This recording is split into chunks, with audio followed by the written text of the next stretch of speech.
Good evening, Social 30, and welcome to CBC Social Studies News, Channel 12. Today, a local man from the Calgary area infiltrated a rural farmer's field and violently dismantled a tractor, proceeding to burn the plastic parts and smash the rest of the tractor. The man, now in custody of Calgary and area, RCMP has issued a statement. Yeah, I broke the tractor. I admit fully. They needed to be broken. I'll burn down buildings if I have to in order to get my message through. I want to reform not only Alberta, but Canada and the world. I submitted a petition to the Canadian government with thousands of signatures that called for more equality and fairness in Canada and Alberta and the world. Enough of the individual freedoms of the family farm. We don't need any more shop owners working for themselves. We don't need any more selfish, competitive people. We have sweatshops in Malaysia with the poorest working conditions in the world. These need to be improved. Not only that, but education there is just ridiculous. Private ownership of production means creates exploitation, and these poor children are subject to every day. We need a system like the Hutterites. It's the only one that works. We need a government-planned economy and the education system. We need cooperation from all, a class of society instead of these disgustingly rich people and these disgustingly poor people. Some extreme progressive taxation would fix those. Private property like the tractor leads to selfishness. Everyone should have one if he does. We should go back to what things used to be like. You know, early societies. Everyone depended on each other to survive. Everyone cooperated. Everyone. Wow, Dustin. And his trial is set for the end of April, is what I heard. Yep. I wonder what'll happen. You know, have you guys ever heard of classical liberalism? You might be familiar with it. Classical liberalism is an ideology based on the principles of individualism. Private property, the rule of law, individual rights and freedoms, economic freedom, self-interest, and competition. It really values the importance of human rationality and believes in minimal government intervention in the free market. It sounds like what many of us Canadians think is a perfect system, right? Everyone's allowed to have property, rights and freedoms. A free market. I mean, who wouldn't want that?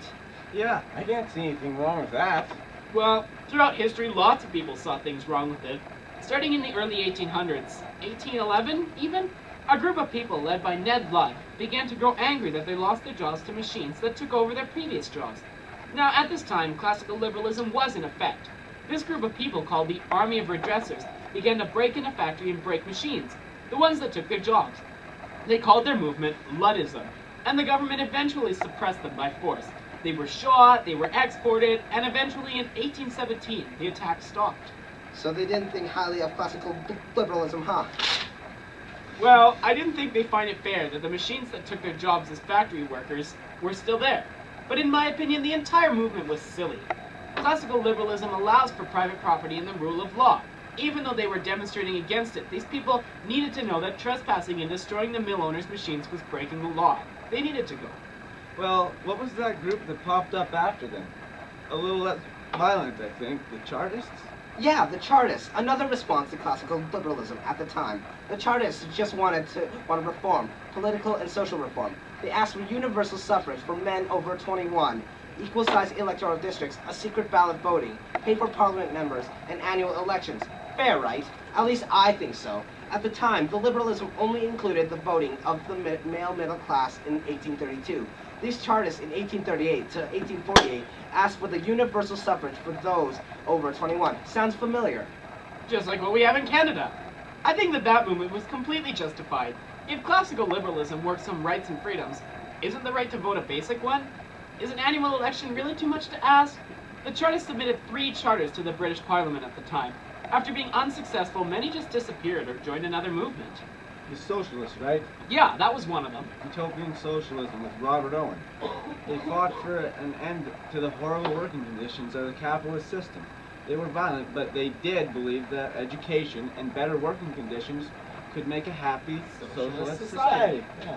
Then came the Marxists. Interestingly enough, though, Karl Marx never actually endorsed Marxism. It's a radical socialism form that believes that history is the story of evolving class warfare. In order for an end to the capitalist system, there has to be a struggle between the workers and the employers. With the workers winning, then significant changes can be made to society. Communists believe that economics are the foundation of society, and factories need to be in workers' hands. Private property needs to be abolished, and centralization of factories needs to occur. China and North Korea implement Marxism. Yeah, and look how nice life is in those nations. Well, there's one more opposition to classic liberalism, classical conservatism. Dreamed up by Edmund Burke, he disliked the beliefs and values of the classical liberalism at the time. He felt it was necessary to go back to the old way of doing things, the pre-industrial past. He believed that the government not only represented the people in the present, but also the past and future, and change couldn't come solely from the decisions of the current people. And what is wrong with the classical liberal system in the first place? I can't see anything wrong with it. Well, these movements were responses to liberalism. At the time, there were some problems with classical liberalism. Only middle-aged, property-owning men were allowed to vote.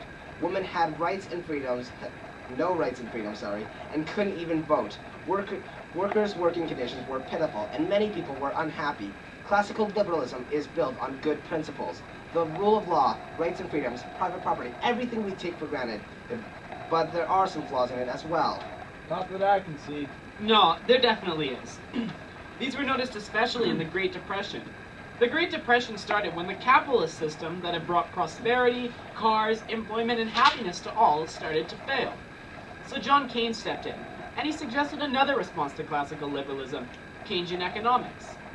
Oh yeah, Keynesian economics. In theory, a perfectly viable solution to the extreme cycle of the free market brings. According to Keynes, a free market economy has a cycle of prosperity and depression. People spend more money during prosperity and hoard money in depression, thus leaving supply and demand unbalanced. This, according to Keynes, could be solved by increased interest rates, tax and decreased government spending during the prosperous time, thus draining money and cooling the economy. As the economy approached a recession, interest rates would decrease, government spending would increase, and taxes would decrease. This would pump money back into the economy, causing a leveling of the business cycle, avoiding extreme depression and inflation. That sounds like a good idea. But doesn't this mean way more government intervention in the economy? That's not classical liberalistic policy. Yeah, it does. But that's part of the change that needed to occur for classical liberalism. It needed to move further left on the political spectrum. The Chartists were right for pushing suffrage, secret ballot votes, parliamentary pay, and annual election. Those actions brought about our democracy, a very beneficial feature in North America. The socialist movement sought more government intervention in the lives of people, and they were right. Liberalism was creating two extremes of people, the very poor and the very rich. In Canada now, we have welfare, unemployment insurance, subsidized medical care, all of which were brought about by these movements. Yeah, but welfare gives people an excuse to be lazy and still live comfortably. Medical care is breaking the Canadian government. Dustin, medical care is necessary. Without it, the unemployed or poverty-level citizens would die regularly of things like pneumonia because they don't have access to medical care. The average welfare amount in Alberta is about $12,000 a year. Have you ever tried to live on $12,000 a year? It's impossible. It's true, Dustin. Even classical conservatism was justified. It's good to look at how things were done in the past. Religion used to be a huge part of people's lives. Volunteering and helping within the community, too. Now less people attend church and less volunteer and are willing to help. It's sad. Yeah, you're right. I understand when you put it in those terms. I guess welfare is good for some people. People that are unable to find employment. Medical care is sure nice when I cut myself open and need stitches. That happens a lot. Yeah. And the roads and parks that the government provides are an added bonus. Yeah, see? By responding to classical liberalism in ways they did, all these movements created a system that treats us well. Classical liberalism moved further left on the political spectrum and brought us education, roads, parks, libraries, medical care, unemployment insurance, and welfare. Social services that are not provided by the government in a classical liberalist system.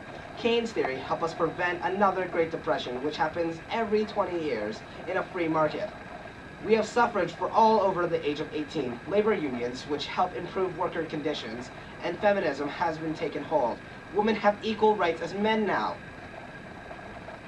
So the responses to liberalism we talked about are all justified? Our original issue, the news story, he is right. Well, he was a little extreme, but he was just seeking change, and us being a progressive society. Progressivism, by the way, means that we're all able to accept change and implement it.